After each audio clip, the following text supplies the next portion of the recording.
बांकी ब्लॉक वैदेश्वर थाना खजुरीपदा नुआसाही मौजा कलापथर गोलेई छकरे गत रात्रि पाहांतारे होई जाइछि लक्षाधिक टंका मूल्यर चोरी। घर पछपट कबाट ताला भांगी सान भाई संजय रूम एवं बोऊ दुई रूम रे सोईथिबा बेले बाहरु लॉक करी बंद थिबा बड़ भाईक घर कबिजा सिंधुक गड्रेज एवं आलमीरा भांगी लुटी नहीं दुर्बृत्त माने।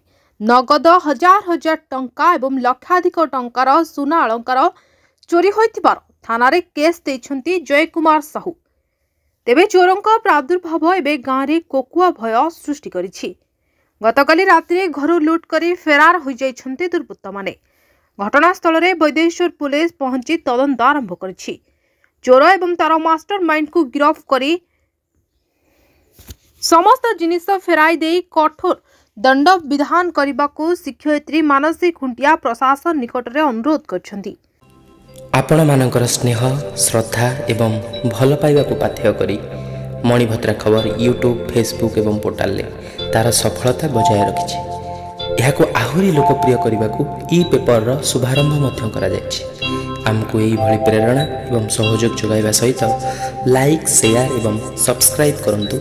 मणिभद्रा खबर संपर्क जनतार।